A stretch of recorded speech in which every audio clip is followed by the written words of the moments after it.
brought to you by Silver Pumps. Top quality और consistent performance के लिए सिर्फ सिल्वर पंप नाम याद रखना।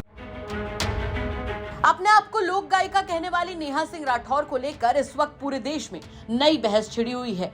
जहां पहलगाम हमले जैसे संवेदनशील मुद्दे को नेहा ने बिहार चुनाव से जोड़ दिया, तो वहीं अपनी सफाई देते देते नेहा जी को समझ ही में नहीं आ रहा है कि कहें तो कहें क्या, लिखें तो लिखे क्या। पाकिस्तान में नेहा के वीडियोस जमकर शेयर किए जा रहे हैं, मानो वो पाकिस्तान की नई स्टार हो। और नेहा के वीडियो शेयर करके नापाक पाकिस्तान पहलगाम हमले का, जिसमें 26 मासूम लोगों की जान चली गई, उसका सारा ठीकरा हिंदुस्तान पर ही फोड़ रहा है।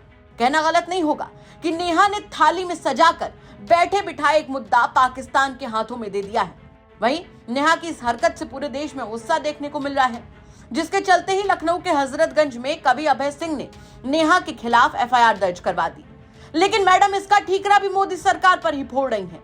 ढूंढ ढूंढ कर पुरानी फोटो निकाल रही हैं और ऐसी एक फोटो नेहा और निकाल लाई पीएम मोदी और पाकिस्तान के उस वक्त के प्रधानमंत्री नवाज शरीफ की, जब भारत और पाकिस्तान के बीच रिश्तों के सुधार की कोशिशें दोनों ओर से की जा रही थी। उस फोटो के साथ Neha social media platform x पर एक लंबा चौड़ा पोस्ट लिखती हैं। वो कहती हैं कि सरकार को अपनी नाकामी का ठीकरा मेरे कपार पर मरने की कोई जरूरत नहीं है।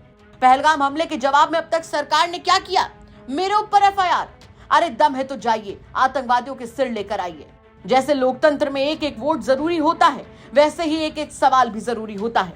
और सरकार को सारी दिक्कत मेरे सवालों से है, इसीलिए वो मुझे सवाल पूछने से रोकना चाहते हैं। असली सवाल यह है कि पहलगाम हमले के जवाब में आपने अब तक क्या किया? कितने आतंकवादियों के सर लेकर आए आप? देश ने आपको पाकिस्तान जाकर बिरयानी खाने के लिए चुना था क्या? है कोई जवाब? दरअसल नहीं। बस हर सवाल के जवाब में नोटिस भेज दो, एफआईआर करवा दो, गालियां दिलवा दो, नौकरी छीन लो, अपमानित कर दो, डरा दो। इसे आप राजनीति कहते हैं? अगर ये राजनीति है तो तानाशाही क्या है फिर?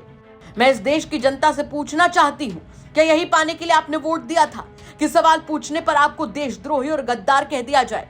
भाजपा देश नहीं है और प्रधानमंत्री भगवान नहीं है। लोकतंत्र में आलोचना तो होगी और सवाल भी पूछे जाएंगे। मेरे सवालों से इतनी दिक्कत है तो सत्ता छोड़कर विपक्ष में आ जाइए, तब नहीं पूछूंगी कोई सवाल। यानी नेहा जी को लगता है कि हमले के तुरंत बाद एक्शन हो जाएगा। शायद इसीलिए नेहा सिंह राठौर राजनीति की समझ बिल्कुल नहीं रख पाई हैं। नेहा जी ने अपने ऊपर हुई एफआईआर का, जो कि लखनऊ के एक रहने वाले कवि ने कराई, उसका भी इल्जाम सरकार पर ही मर दिया। उनके मुताबिक सरकार पहलगाम हमले के लिए तो कुछ कर नहीं रही है, बल्कि पूरी ताकत सिर्फ उनको परेशान करने में ही झोंक रही है। दरअसल पहलगाम हमले के बाद से ही नेहा के सोशल मीडिया प्लेटफॉर्म्स पर शेयर किए गए वीडियोस को लेकर उनके खिलाफ एफआईआर दर्ज हो गई है। यह एफआईआर कवि अभय प्रताप सिंह उर्फ अभय सिंह निर्भीक की ओर से दर्ज कराई गई है।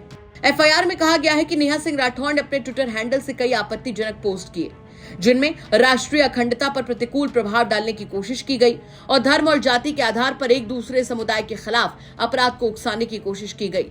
इसके अलावा उनका यह भी आरोप है कि राठौर लगातार पहलगाम हमले में मारे गए निर्दोषों पर सवाल उठाकर समाज में अस्थिरता फैला रही हैं। आपको बता दें कि नेहा सिंह के खिलाफ भारतीय दंड संहिता की कई धाराओं के तहत एफआईआर दर्ज की गई है। इस मामले में पुलिस ने जांच शुरू कर दी है और आगे की कार्रवाई की जा रही है। गौरतलब है कि 22 अप्रैल को कश्मीर के पहलगाम में आतंकी हमला हुआ था, जिसमें 26 मासूम लोगों की जान चली गई। बताया गया कि आतंकियों ने पहले उनसे उनका धर्म पूछा और फिर गोलियों से छलनी कर दिया। हमले के बाद से ही नेहा के लगातार ऐसे ही पोस्ट आ रहे हैं, जिसके बाद जब किसी ने उनके ऊपर एफआईआर करवा दी तो वो इसका दोष भी देश की सरकार को ही देने लगी। फिलहाल अब देखना होगा कि इस मामले में भी आगे और क्या क्या होता है। क्या कहेंगे आप इस खबर पर? कमेंट करके जरूर बताएं। ब्यूरो रिपोर्ट, यूपी तक।